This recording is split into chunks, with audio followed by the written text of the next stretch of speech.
Aquí y Ahora Producciones presenta Hablemos de Salud. 26 años al servicio de la medicina preventiva. Producción y conducción, Ana María Forte. Columnista, el doctor Mariano Favaloro. Locución y presentaciones, Oscar Di Profio.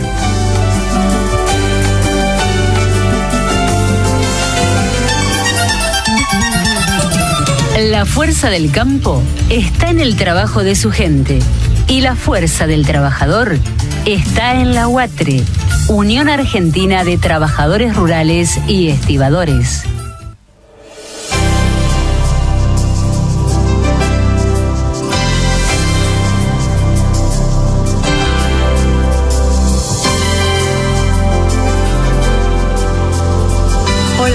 ¿Qué tal? ¿Cómo están ustedes? Soy Ana María y los invito a una nueva emisión de Hablemos de Salud. Bueno, para aquellos que están por primera vez escuchándonos, somos un grupo de profesionales que hace 27 años venimos haciendo medicina preventiva por diferentes medios porque pensamos que es la medicina que debemos practicar. Llegar al hombre sano para que éste no se enferme. Bien, ¿cómo llegamos? Con los mejores especialistas de la salud, ¿no es cierto? Y yo les pido a todos, cuando vienen, que ya los conozco, ¿no es cierto? Tenemos un staff de aproximadamente, aunque no lo crean, 800 profesionales, porque muchos años, 8.000 entrevistas llevamos realizadas, les digo. Hablamos para doña Teresa, pido por favor que, bueno, hablen lo más claro posible y realmente no solo son buenos profesionales, sino que también son muy buenos transmisores. Bien, dicho eso, les comento, el doctor Mariano Favaloro hoy no está por un pequeño problemita odontológico, así que ya la semana que viene lo vamos a tener nuevamente en el programa.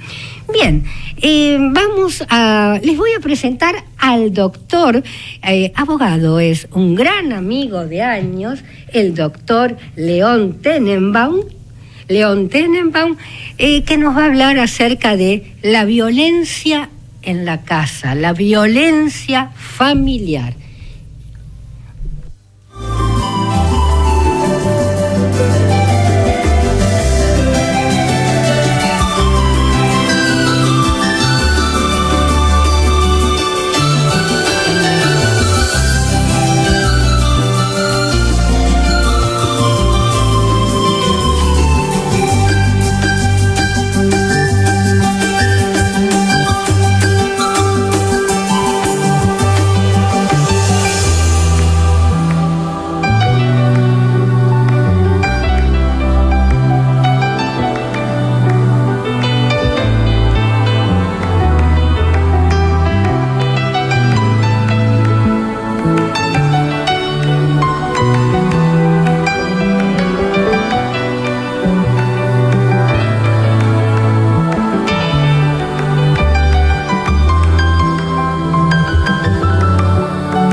Buenos días al doctor León Tenenbaum, como bien dije, abogado, y va a hablar acerca de violencia familiar.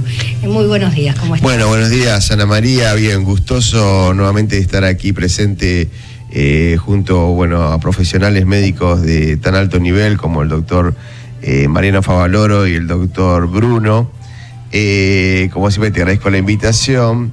Y bueno, en este tema que es un tema muy candente, ¿no? Que todos siempre vemos en televisión o participamos en estas marchas de Ni Una Menos, ¿no?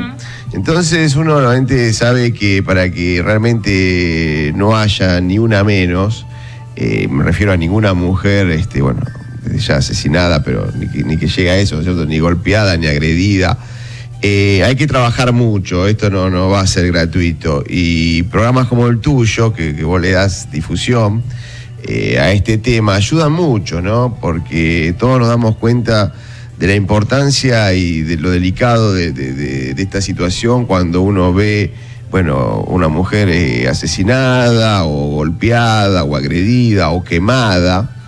Y uno se pregunta cómo se ha llegado a esto, ¿no? ¿Qué ha pasado en esta sociedad?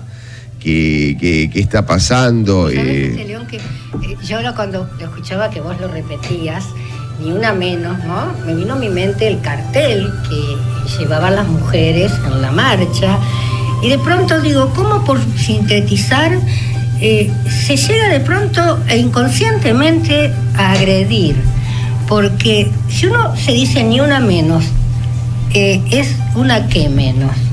Es que pienso que desde achicar la frase, estamos achicando lo que significa ni una mujer muerta menos. Perfecto. Esa está muy bien. Es que está muy bien. La composición que vos hacés es que lamentablemente nuestra sociedad, de un tinte machista y hasta patriarcal, la mujer de alguna manera siempre fue vista también como una especie más de objeto que de sujeto de derechos, que hoy, porque se ha avanzado un poco. Como la costilla de Adán. Claro, la costilla de Adán, ¿no? Siempre la culpa la tuvo Eva, que mordió la manzana, siempre la culpable es la mujer. Sí. Entonces, pero claro, obviamente, si hacemos un poco de historia, nuestra sociedad, desde mi humilde opinión, ¿no? Obviamente no quiero ser excluyente ni lastimar a nadie con lo que digo, pero tiene un tinte machista muy fuerte, ¿no es cierto? Siempre el hombre, bueno, el pater familia, ¿no?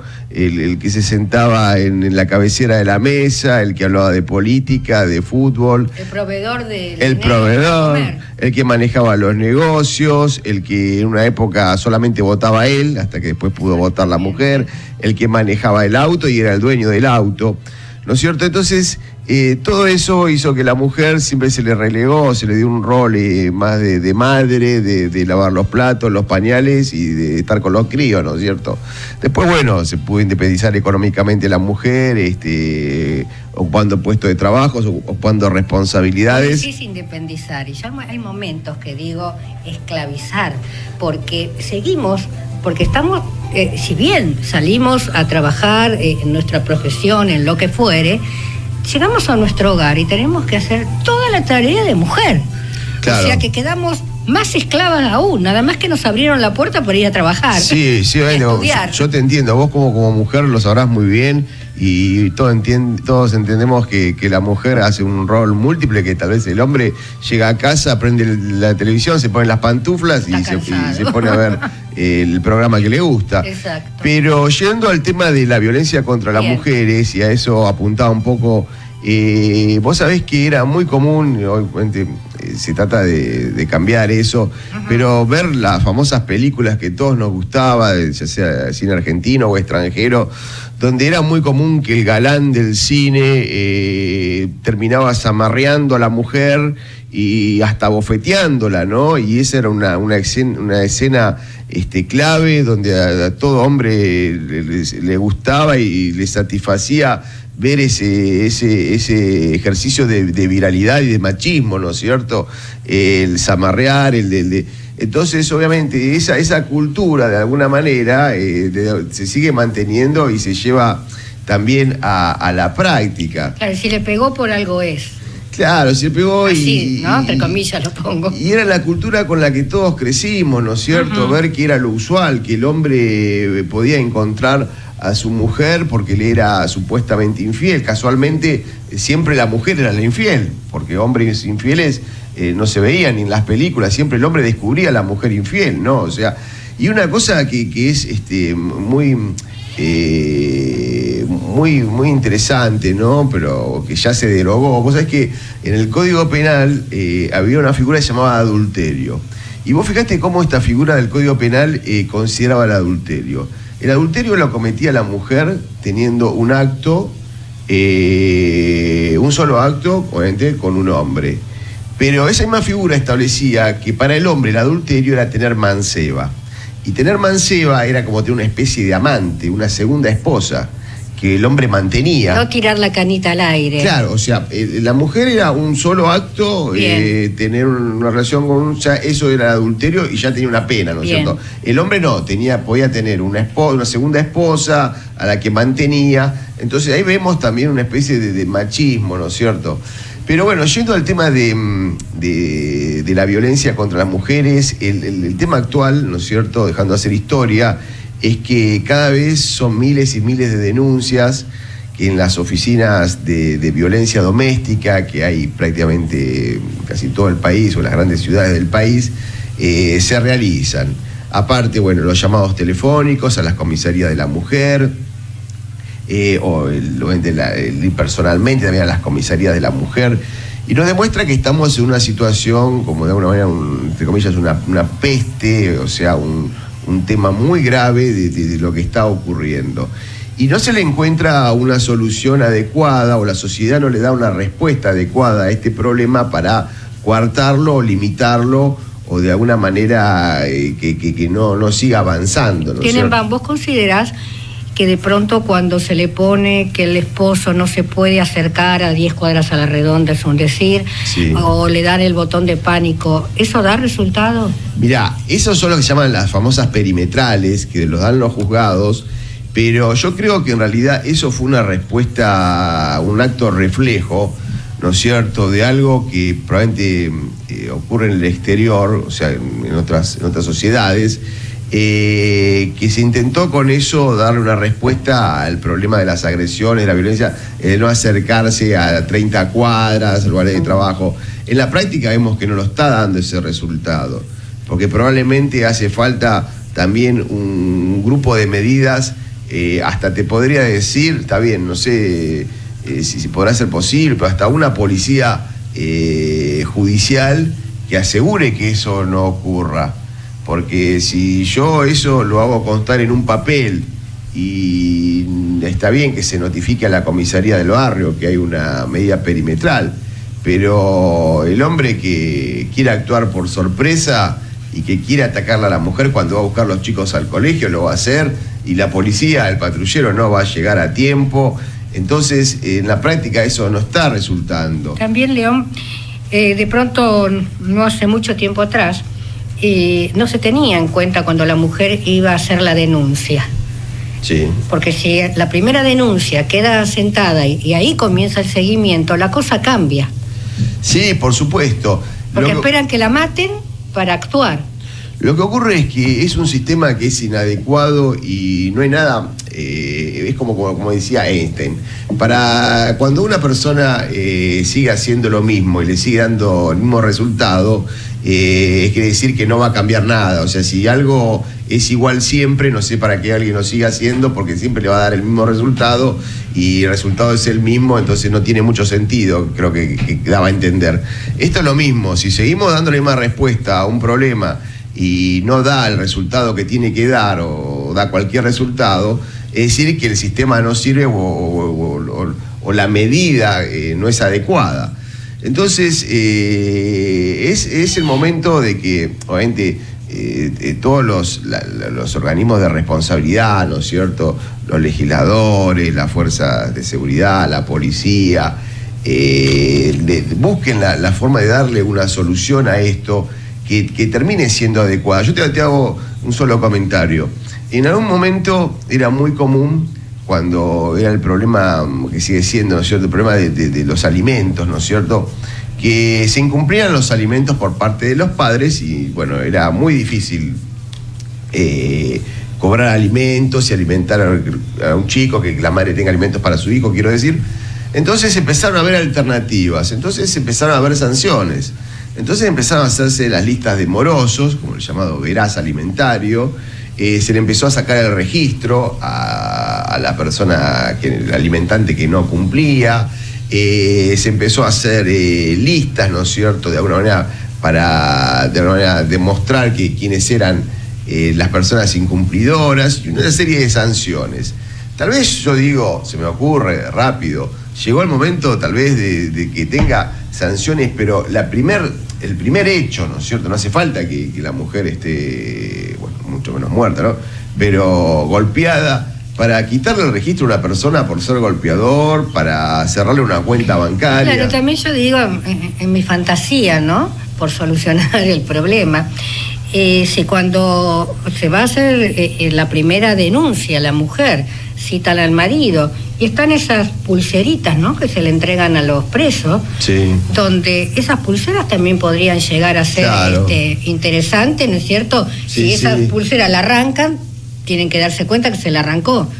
Y si la arrancó, es ir a buscarlo. Es una forma también de... Hay muchas formas de seguridad, inclusive en el mundo, y también en nuestro país también, no queda atrás.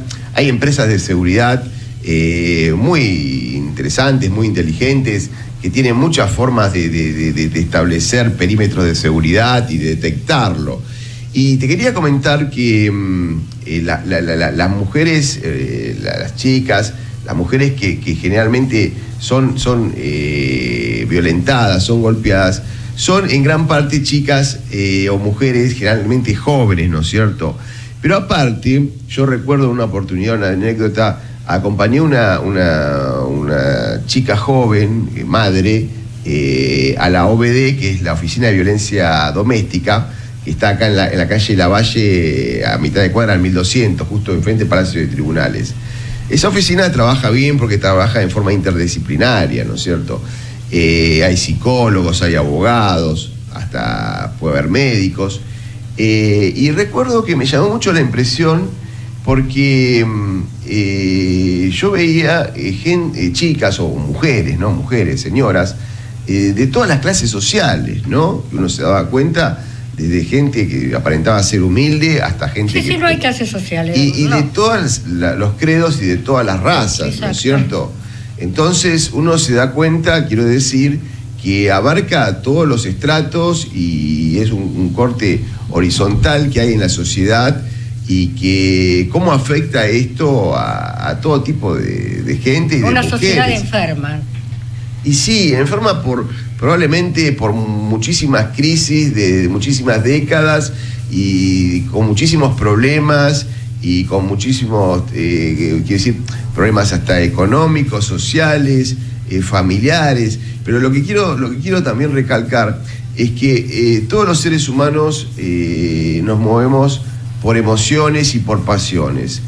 Lo que sí tenemos que entender las parejas argentinas es que llega un momento en que dos mujeres, y quiero decir, hoy ya no solamente la pareja es un hombre y una mujer, también puede ser dos hombres o dos mujeres también, no pueden vivir bajo el mismo techo. Entonces hay alguien que tiene que ser más inteligente y dar el primer paso.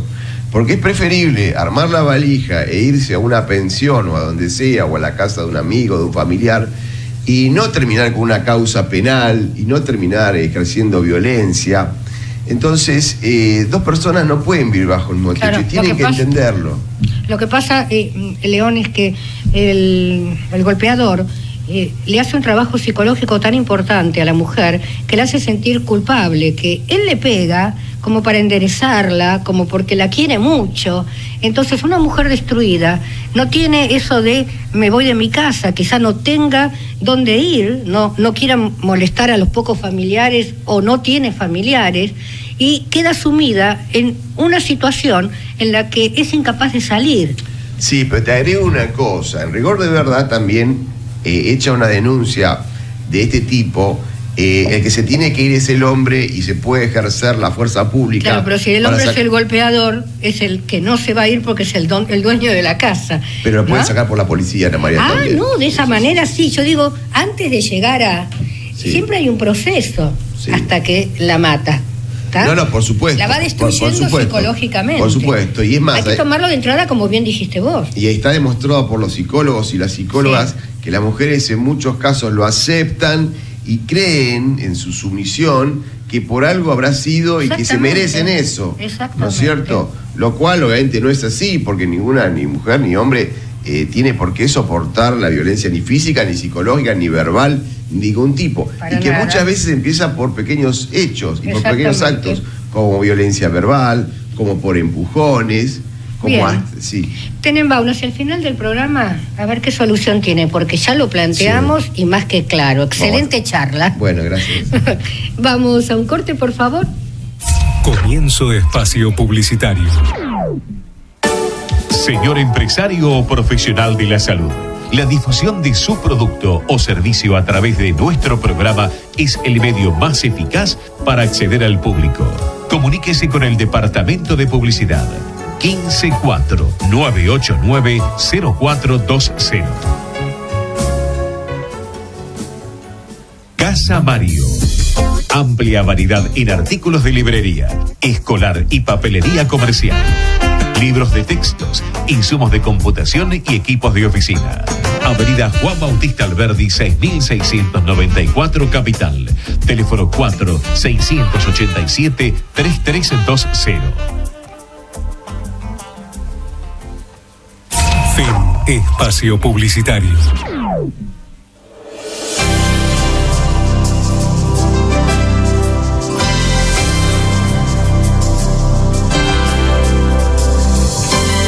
Hermosa charla, realmente, Tenenbaum, un gusto realmente, muy, muy buena charla y lamentablemente esto sigue vigente, ¿no?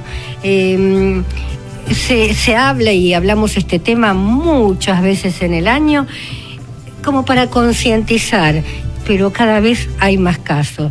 No sé lo que está pasando en esta sociedad, como también en la sociedad mundial, ¿no es cierto? Esto es a nivel internacional, no somos los primeros, lamentablemente. Y dentro de unos minutitos vamos a estar hablando con el doctor Obregón, Sebastián Obregón. Él es cardiólogo del Hospital Universal Austral y también es secretario científico del Consejo Argentino de Hipertensión Arterial de la Sociedad Argentina de Cardiología. Hoy, 17 de mayo, es el Día Mundial de la Hipertensión Arterial. Y en más de una oportunidad nosotros hemos preguntado, ¿no es cierto? Tenemos el Día Mundial de la Hipertensión, el Día Mundial de la Diabetes, el Día Mundial de casi todo, del Alzheimer, del Parkinson. Entonces yo me preguntaba, ¿por qué? Bueno, no es que ese día pasó tal cosa, sino que ese día se lo recuerda para tener la vigencia de que nos tenemos que cuidar, que solo nosotros, ¿no es cierto?, podemos llegar a prevenir la hipertensión y en el supuesto caso, porque sabemos que también la hipertensión es hereditaria, ¿no es cierto? En el supuesto caso que la hipertensión sea hereditaria, poder empezar con los controles médicos lo más rápido posible. Yo sé que salió hace algo así de más o menos 2 años en Capital, que el salero no puede estar en la mesa de los restaurantes para evitar que la gente le coloque sal. Pero yo veo que esto prohibir no existe, porque uno llama mozo, por favor me alcanza la sal y lo usamos. Tenemos que tener conciencia de que 5 miligramos diarios es lo que nosotros podemos consumir de sal. ¿Y saben cuánto consumimos de sal los argentinos? Entre 11 y 12 miligramos. Es una barbaridad. Y estamos hablando de los adultos en general, pero qué mejor que el doctor Sebastián Obregón para que nos responda todas estas preguntas. Muy buenos días, doctor Obregón. Hola, buen día, Ana, ¿cómo te va? Un gusto escucharlo, doctor. Igualmente para mí, saludos a todos ahí. Muchas gracias. Bueno, yo le estaba contando a la audiencia que hoy es precisamente el Día Mundial de la Hipertensión Arterial. Y qué mejor que usted, doctor, para que nos cuente. Bueno, efectivamente es un día, obviamente no es un día conmemorativo, sino un día para tomar conciencia sobre la problemática. Realmente la prevalencia, o sea, la cantidad de personas, por ejemplo, en nuestro país que tienen hipertensión realmente es mucha. Prácticamente 1 de cada 2 personas, tanto varones como mujeres, después de los 50 años. Y el gran problema que tenemos es que por lo menos 1 de cada 6 personas en la Argentina es hipertensa y no lo sabe porque no controla su presión arterial o porque no ha tenido algún diagnóstico al respecto. Y está el contexto que vos bien decías, que es que realmente como población comemos mucho sodio, tenemos mucha carga de sodio en nuestro ingreso alimentario. Uh-huh. Perfecto. Por ejemplo, ¿se puede decir que la hipertensión es hereditaria? Tiene un gran componente hereditario. Tiene que ver esa heredabilidad o esa heritabilidad, perdón, tiene que ver con cómo estamos acostumbrados a retener o eliminar el sodio, y lo mismo el agua. Eso mucho tiene que ver con cómo el riñón o los mecanismos de los riñones manejan todas estas situaciones. Hay algunas cosas ahí que son heredables, pero básicamente nos volvemos hipertensos por cuestiones alimentarias, por cuestiones de ejercicio, por hábitos que podemos modificar antes de tiempo y no derivar en la hipertensión, que finalmente es la manifestación clínica del aumento sostenido de la presión arterial. Exacto, doctor Obregón. Por ejemplo, hay personas, ¿no es cierto?, que dicen, no, yo no quiero medicarme porque la pastilla la tengo que tomar de por vida. Bueno, ahí hay varios aspectos. En general, la realidad es que el tratamiento de por vida es un concepto que solo aplica a algunas patologías. Muchas veces se ha usado históricamente como para convencer a las personas de que tienen una condición que tienen que tratarse de por vida. Y es cierto, la realidad es que no hay muchos estudios de investigación ni registros que hablen de toda la vida con uno u otro medicamento. Lo que sí tenemos que hacer durante toda la vida es comer sano, hacer buena actividad física y estar emocionalmente sanos también. Eso sí es para toda la vida. Y de eso se trata también, un poco estimular los buenos hábitos alimentarios, de ejercicio y de manejo de las emociones y del estrés en la mayoría de los pacientes cuando están empezando a tener la presión elevada.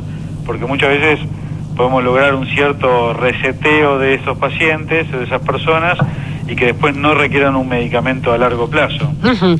Doctor, también hay otras personas que dicen, bueno, como yo tomo la pastillita, le pongo sal, total, la pastillita me va a bajar la presión, ¿es cierto?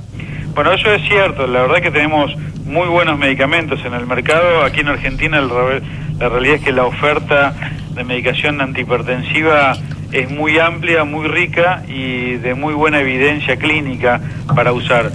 Y es cierto, digamos, cuando tenemos medicamentos con muy buena potencia, quizás la presión la bajamos de todas formas, pero eso es como barrer bajo la alfombra. Exactamente. Estamos controlando un problema sin verlo, porque la presión arterial es una de las manifestaciones de la hipertensión arterial. La hipertensión arterial es una enfermedad de las arterias y que está mal regulado el riñón, mal regulada la relación entre el corazón y el cerebro. Entonces, bajar la presión arterial es un poco como tapar el sol con la mano. No siempre es la solución al problema o la única solución. Por supuesto que es muy importante porque si bajamos la presión arterial, bajamos el riesgo de que tenga complicaciones, por ejemplo, del cerebro. Pero no es la única necesidad que tiene la situación de hipertensión. Es muy importante controlar los otros aspectos también. Claro, se puede producir un accidente cerebrovascular, que tanto se habla y por suerte, que no solo uno lleva a la muerte, sino que también puede dejar secuelas bastante importantes. Sí, de hecho es una de las principales causas de problemas de incapacidades laborales o incapacidades sociales incluso, ¿no? Las personas que sufren estos eventos realmente necesitan una contención y una situación de salud pública de la cual no estamos preparados todavía, así que mejor evitarla. Exactamente. Doctor Obregón, ¿por qué se le dice que es el enemigo silencioso, la hipertensión arterial? Porque lamentablemente no da síntomas de alarma. En la mayoría de las personas esto resulta justamente sin alarmas. Hay muy pocas personas que tienen la sensibilidad de sentir cuando se eleva su presión. Sí nos damos cuenta cuando baja realmente, porque estamos mareados, con la visión borrosa, nos sentimos que nos vamos a caer. Eso sí es bien claro cuando nos sentimos así. Pero cuando la presión sube realmente no nos damos cuenta hasta que es demasiado tarde. Uh-huh. Nuestro columnista es el doctor Mariano Favaloro, y cuando él habla de hipertensión arterial, él dice que de pronto es una suerte que la persona que tiene hipertensión de pronto le duela la cabeza o la nuca, ¿no? Una suerte porque tiene el síntoma. Sí, por eso digo, hay muchas personas Claro. que tienen esa sensibilidad y realmente es una suerte para esas personas porque tienen un factor de alarma muy importante. Exacto. Es una realidad que la mayoría de las personas confunden la situación de dolor de cabeza con la presión, Ajá. porque cualquier dolor aumenta la presión. Si uno se martilla un dedo, va a tener 200 de presión máxima, o si le duele de un golpe jugando al fútbol, también puede tener la presión alta simplemente por el dolor. Uh-huh. Por eso es que en realidad esta situación es mucho más frecuente que la que dice el doctor Favaloro con buen tino. Sí. Lamentablemente tenemos que volver a repetir, la mayoría de las personas no tienen síntomas claros asociados a su presión arterial alta. Uh-huh. Y con respecto a la presión del guardapolvo blanco, ¿existe? Sí, existe, es un fenómeno reactivo, como tenemos cuando tenemos que ir al dentista y empezamos a transpirar las manos, o cuando estamos en una situación de estrés y empezamos a tener nerviosismo, digamos, ese tipo de reactividad existe en muchas personas, y una de las manifestaciones puede ser el aumento de la frecuencia cardíaca, el aumento de las palpitaciones, y también el aumento de la presión arterial. Es bastante frecuente, es una de cada 4 personas de consultorio tiene algún tipo de fenómeno reactivo, por eso muchas veces usamos dispositivos para medición en la casa de 24 horas o de una semana de medición, que son las recomendaciones actuales para tratar de evitar mal diagnosticar a una persona como hipertensa cuando realmente no lo es. Uh-huh. Doctor Obregón, por ejemplo, el hipertenso de pronto dice, no puedo comer nada, nada tiene gusto, o sea, tiene un gusto, la comida no tiene gusto. Entonces, yo pienso esto, muy humildemente, que uno está acostumbrado a comer todo con gusto a sal. Y digamos que las papilas gustativas no pueden disfrutar una frutilla, un chocolate o un mate amargo, ¿no es cierto? Porque todo tiene el mismo gusto. Bueno, tenemos la creencia folclórica muy arraigada que el gusto se lo da la sal a la comida. Exacto. Es una creencia folclórica nuestra, que en realidad no hay demasiado problema en usar sal, el problema es cuánto usamos de eso. Uh-huh. La recomendación actual es de usar de 3 a 6 gramos de sal por día. El problema es que usamos más del doble. Exacto, como solemos usar, sí. No habría problema de usar un poco de sal en la comida si obviáramos o nos alejáramos de las fuentes muy altas de sodio que tienen, por ejemplo, los alimentos con conservantes, los alimentos procesados, los panificados, los quesos. Digamos, ahí donde está el 70% de la carga de sodio. Uh-huh. La carga que da el salero es una carga mucho más baja, pero sin embargo que al final contribuye en gran forma. Lo mismo que la cantidad de sal que tomamos en las bebidas, cola, en las bebidas, en el agua, en los jugos, todos esos tienen conservantes y tienen mucho sodio, y si bien es muy poca la cantidad, a lo largo de toda la vida, si uno persiste tomando esas bebidas, al final la carga de sodio también es muy alta. Claro, y lo importante es formar hábitos en nuestros niños, que van a un cumpleaños, papitas saladas, chisitos salados, hamburguesas. Y hoy en día la vida social de un niño ya del jardín de infante son mínimo 3 fiestas, 4 al mes. Entonces, es todo un cambio de mentalidad. Con respecto a la comida, también se puede poner especias. Le habla una hipertensa, doctor. Entonces uno busca la forma de ponerle sal, no poner sal, y ponerle, bueno, orégano o la especia que más nos pueda llegar a agradar. Y con respecto a lo que hablaba de los panificados, hay muy pocas panaderías que venden pan sin sal. Y nos llegó una gacetilla del Ministerio de Salud de la Nación, en la cual dice que estuvieron hablando con 9.000 panificadoras para que bajen notablemente la sal del pan, que es lo que diariamente las familias comen. Sí, es cierto. Digamos que en términos políticos, con los precios actuales, quizá eso sea un beneficio para los pacientes, ¿no? Pero la realidad es que, bueno, digamos, no es mi tema la reglamentación en ese sentido, pero sí es cierto que los panificados son una fuente muy alta de consumo de sodio. Hay, como usted dijo, otras alternativas de condimentación de la comida. De hecho, tenemos muy buena oferta de sal sales con bajo contenido de sodio, sales con otros condimentos, que son sales más ricas en potasio que en sodio, y la verdad que esas son mucho más saludables, y desde la medicina por lo menos fomentamos el consumo de esas sales.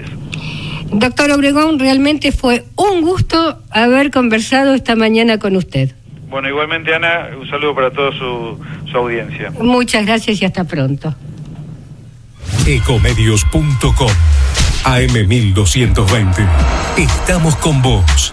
Estamos en vos. Ay, pero qué tarde, ¿qué se me hizo? Me tengo que apurar porque si no, no llego.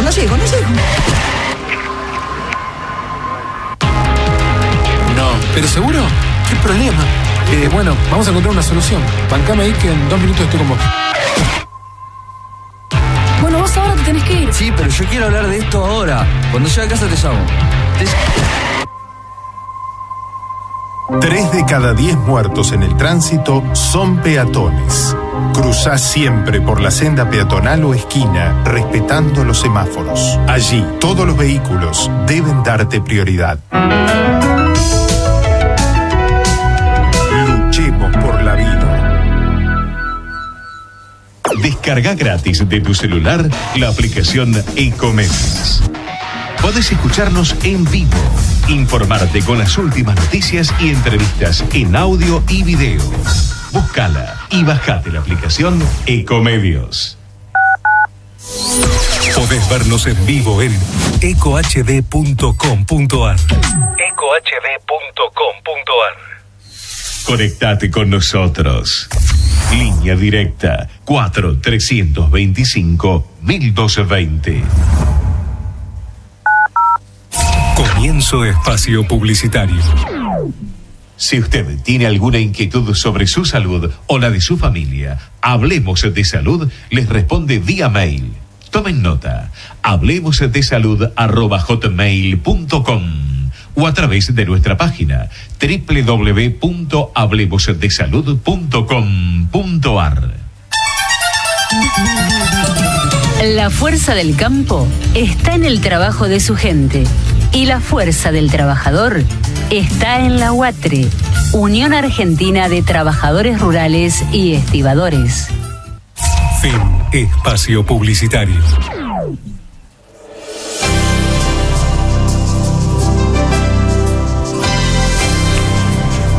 Y continuamos con un gran amigo realmente.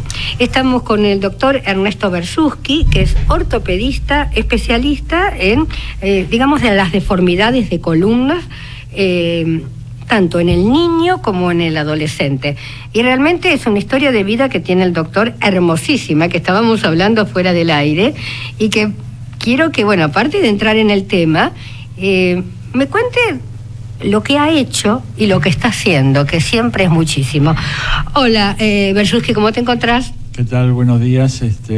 Con mucho gusto de estar aquí realmente en este programa tan importante para la prevención de la patología de todos los escuchas, ¿no? Exactamente. Contame, en este momento, bueno, ¿vos cuántos años estuviste allá en el Garrahan?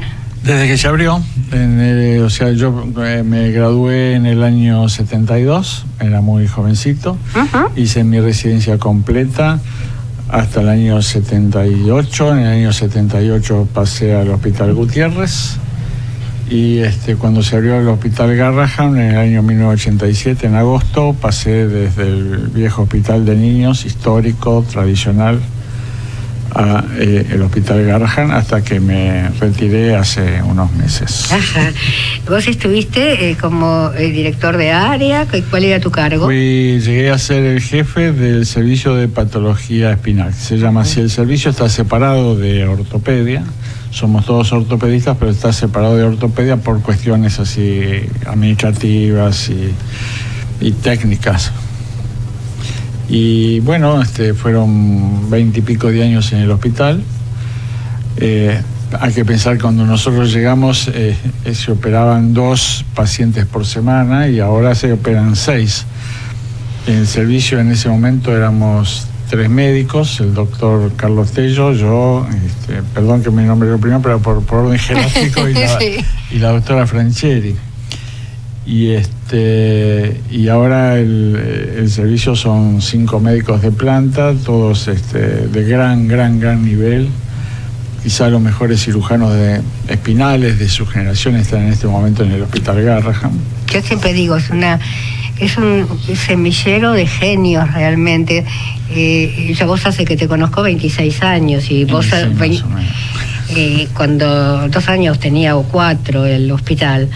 Y yo lo que admiré siempre del hospital es el amor y esa es como un delirio que vive el médico por su profesión, ¿no? Es algo que no se puede explicar. Yo digo, pobre las esposas, los maridos, porque entregan la vida al hospital. Y sí, creo que lo definiste muy bien. Creo que la situación es medio delirante. Ah, bueno, está bien. Porque, por lo menos en mi especialidad, las cirugías que se realizan en el hospital son las de mayor complejidad en todo el país. O sea, los pacientes que van al hospital no son las escoliosis de 40, 50 grados, que es, digamos, escoliosis medianamente, son quirúrgicas, pero digamos, operables sin mayores riesgos, sino que en el hospital se operan la gran patología, desde tumores de columna, groseras deformidades, y eso es lo habitual. Lo cual significa que un procedimiento quirúrgico no baja de 6 o 7 horas muchas veces. Y eso significa que hay que estar 6 o 7 horas parado, con un cierto estado físico. Aparte del estado mental, de tener que encima una responsabilidad de ese tipo, o un cierto estado físico es real, ¿no? Y sí. Perdón. Para llevar a cabo una cirugía muy compleja, donde hay mucho riesgo para el paciente en muchos momentos de la cirugía, ¿no? Y yo recuerdo que cuando comencé en el Hospital Garrahan, el Hospital Garrahan, para todos aquellos que no lo conocen, yo dije, esto es un elefante, es un elefante blanco. Y me acuerdo que le había hecho la primera nota a la arquitecta que había hecho el hospital, y dijo, Ana María, por favor no repita esto. Entonces yo me quedé, dije, qué barbaridad habré dicho. Dice, no, porque muchos para tirarlo abajo, dicen, eso es un elefante blanco, porque está todo, digamos, en planta baja. En planta baja está la parte, digamos, externa, consultorios externos y quirófanos. Ajá. y laboratorios y demás. Todo lo que es primer piso está la internación, esto en internación, terapia intensiva, alta, mediana, baja complejidad. Y en el segundo piso está la parte de docencia, y hay un tercer piso que son los dormitorios de los médicos que se quedan ahí. Se quedan. Yo me acuerdo del doctor Pereta, que venía de Córdoba, se quedaba en el hospital. Hay muchos médicos que viven en el hospital, lo cual hace que la situación, como dijiste hace un rato, sea más delirante todavía. Durante el día se trabaja y durante el resto del día se vive dentro del hospital. Pero es un amor extraordinario que se tiene. Estabas hablando acerca de las diferentes patologías de columna, ¿no es cierto? Que no llega quizá una escoliosis común que se puede tratar en cualquier otro lugar que no sea el Garrahan, y aclarar que es de alta complejidad y que va la gente, o sea, las mamás van con sus chiquitos derivados siempre. Decías los tumores, o sea, ¿es habitual que de pronto haya un tumor en un niño, o que nazca, o que se le desarrolle? Los tumores vertebrales en los chicos, en general los tumores óseos en los niños son bastante poco frecuentes. Digamos, no hay tumores metastáticos en general. Como en los adultos sí, las metástasis de cáncer de mama, las metástasis de cáncer de pulmón, de próstata, pueden hacer impacto en los huesos. En columna vertebral en niños en general son tumores primarios, lo cual, digamos, es mucho menos frecuente que los tumores de los adultos. A diferencia quizá de las metástasis, hay mayores posibilidades en gran cantidad de los tumores ahora, hay posibilidades de buenos tratamientos, son resecciones muchas veces muy importantes, con secuela previamente programada, pero si hay un tumor que requiere para su extirpación sacar parte de las raíces nerviosas, es un chico que va a quedar con un déficit después, o es muy difícil un chico que llega caminando explicar que debido a la cirugía de su tumor va a quedar después con incontinencia tanto vesical como colónica, ¿no? Exacto. Así que es todo un tema, es muy secular, deja muchísima secuela, pero las posibilidades de sobrevida son buenas. Yo me acuerdo, recuerdo 20 años atrás, cuando se hablaba de operación de columna, ya era el terror de los padres y de los familiares. ¿Sigue siendo lo mismo o es que ya uno está más acostumbrado? Bueno, la tradición es la tradición, sigue siendo un terror. Un terror. Pero la realidad es que en este momento, con los monitoreos, tanto monitoreo anestesiológico como el monitoreo neurofisiológico, cardiológico, etcétera, es una cirugía que, si bien tiene riesgo, como cualquier otra cirugía, pero las posibilidades, como siempre, son mejores que en los adultos. O sea, un posoperatorio de una cirugía de una escoliosis son 4 o 5 días de internación, digamos una cirugía común. En cambio, en un adulto puede llevar mucho tiempo hasta que se recupera y vuelve a su actividad, es mucho tiempo. En cambio, un adolescente o una adolescente operado de escoliosis a las 2 semanas está en condiciones de volver a la escuela, por ejemplo. Tienen la posibilidad de recuperación diferente. Sí, una recuperación especial. Y hablaste de deformidades groseras, por ejemplo. No, digo, groseras me refiero en cuanto a la gravedad, ¿no? Sí. O sea, las deformidades en columna son básicamente, o sea, la columna vertebral tiene curvas normales, tiene 4 curvas normales, que son las 2 lordosis, que son la cervical y la lumbar, y las 2 sifosis, o sea, la torácica y la sacra. Las curvas son con concavidad hacia adelante o hacia atrás, digamos, esas son las curvas normales. Esas curvas pueden estar aumentadas o disminuidas patológicamente. Lo más frecuente es que esté aumentada la sifosis torácica, eso lo llamamos una deformidad, es una hipersifosis. Y las otras curvas, las que se desarrollan en sentido lateral, son las escoliosis, o sea que la curva se va de lado, o sea, a la derecha, a la izquierda, pueden ser dobles curvas, etcétera. Hay un montón de patrones de curva, dibujos diferentes de curvas, todas patológicas. Cuando yo decía groseras me refería a todo esto, pero llevado a una gravedad extrema. Curvas de alto valor, muy, muy rígidas, porque todo esto va acompañado de una cierta rigidez. Cuanto más grave es la curva, más rígida es, las posibilidades de corrección son menores, requieren procedimientos quirúrgicos más agresivos y, por supuesto, si aumentamos la agresividad del tratamiento quirúrgico, va a aumentar también el riesgo y la complicación. Yo antes de ayer vi en el subte una señora que calculé 60 años, pero quizá tendría menos, con una escoliosis que parada prácticamente estaba inclinada, que no sé cómo se podía sostener, y sentada con la cabeza prácticamente pegadas en las rodillas. Jamás vi una deformidad de este estilo. Y sí, digamos, justamente las deformidades que son dejadas a su libre evolución, muchas de ellas llegan a niveles que son incompatibles con la vida, porque en la medida en que el tórax se va arrugando, para llamarlo de alguna manera, la incapacidad respiratoria es mayor. Y en la medida en que porque los órganos siguen creciendo, lo que no crece es la pared que lo sujeta. Entonces, el abdomen, por ejemplo, el crecimiento de los órganos abdominales va haciendo subir el diafragma.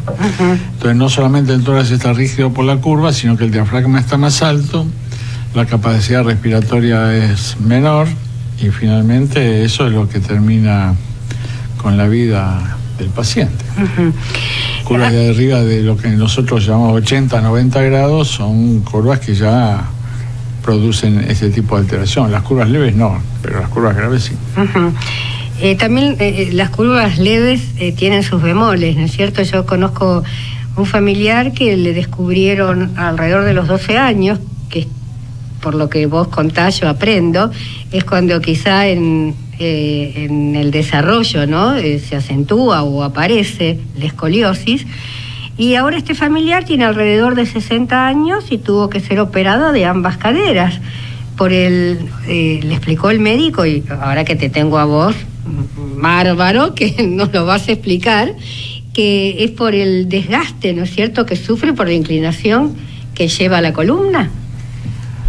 Una buena pregunta. Eso nunca pudo ser probado del todo, pero la lógica dice que nosotros llamamos el tronco descompensado cuando la línea media de la cabeza no corresponde a la línea media del cuerpo, entonces está descompensado de derecha o izquierda. Se supone que un tronco descompensado hacia un lado, ese lado carga más peso que el lado contrario. Así que si la cadera tiene tiene alguna susceptibilidad de desarrollar una artrosis, el lado afectado va a ser el lado hacia donde está descompensado el tronco. Uh-huh. Esa es la teoría. Nunca se pudo realmente probar, pero digamos como que la lógica indica eso. Ahora, si se operó de ambas caderas, que sí que genéticamente estaba condicionado para tener una artrosis previa, ¿no? De las dos. Claro. Pero si no, del lado hacia donde cae el tronco es donde en teoría tendría que producir más alteraciones en la cadera, ¿no? Claro, también yo he escuchado que se estila que siempre, como bien lo dijiste, hay una cadera que fricciona, ¿no? Al estar inclinada, digamos, cabeza de fémur, ¿no? Con la cápsula. Sí. Y que de pronto la otra no está tan desgastada, pero al cambiar esa cadera y tener prácticamente medio cuerpo derecho, al otro le sobra 2 o 3 centímetros. También. Y hay que compensarlo. Hay que compensarlo. Exactamente. Sí. Yo por experiencia personal de este familiar, no hablo por haber estudiado medicina, ¿no? Claro. Bien, cuanto a la lordosis, que también la nombraste. Por ejemplo, una madre, después nos vamos a explicar qué es lordosis, pero por ejemplo, una madre con lordosis tiene 3 hijos. ¿Uno lo puede heredar? La lordosis es una curva hacia adelante, digamos, es lo que la columna lumbar, la parte baja de la columna, tiene cierta ensilladura, digamos, o sea, una curva que va hacia adelante. Eso es la lordosis. En realidad, lo que está probado realmente es que la disminución de la lordosis trae problemas. Y no está bien probado que produce un aumento de la lordosis, aunque los casos de aumentos extremos de la lordosis en general tienen dolor lumbar. Uh-huh. Pero el asunto es mucho más grave cuando tiene disminución de la lordosis. Son los pacientes que vemos que están medio inclinados hacia adelante. La gente mayor pierde lordosis y son los que los vemos caminando por la calle con una cierta inclinación hacia adelante. Eso no es por la cifosis torácica, sino es por pérdida de la lordosis lumbar. Bien. Y eso es doloroso. Bien, vos sabés, Ernesto, que yo me quedaría horas charlando con vos porque sos un libro abierto y muy didáctico. Y les cuento a la audiencia, ¿no? La gente que nos está escuchando, que si ustedes colocan en Google doctor Ernesto Bersuski y quieren ver las charlas de él, va a aparecer el programa Hablemos de Salud, el de televisión, y el doctor hablando de todos estos temas. Es interesantísimo, y lo más interesante es que el doctor tiene arriba de las 5.000 visitas. Entonces habla muy bien de él y hablan por teléfono de casi todas las provincias. Así que para mí es un gran honor haberlo tenido hoy al doctor Bersuski acá junto a mí. Muchísimas gracias, Ernesto. Gracias a vos por la invitación y bueno, espero volver luego. Por favor, cómo no. Muchísimas gracias, doctor Tenenbaum. Y bueno, con respecto a nuestra audiencia, recuerden, los espero la próxima semana en este mismo horario. Chau, chau. Desde el año 2010 a la fecha, la señora Ana María Forte fue distinguida con una mención especial en el premio Dr. Héctor Berger por su labor televisiva, otorgada por la AMA ISAPEN. Desde el año 2006 al 2013 recibió los siguientes premios: Gaviota de Oro de nivel nacional, Mejor Programa de Salud, Cultura General, Conducción Periodística Femenina, Solidario, Comunitario, Premio a la Trayectoria de la señora Ana María Forte, Mejor Producción General, Locución Masculina y Programa de Servicios.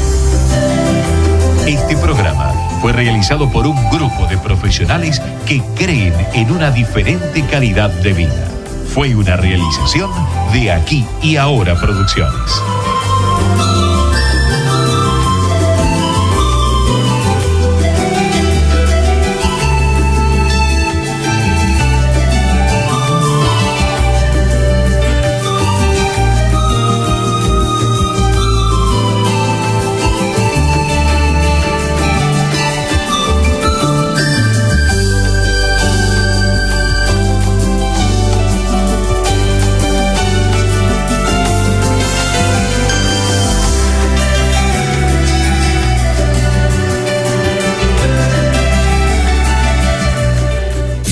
Desde Buenos Aires, transmite LRI 224, AM 1220, Ecomedios.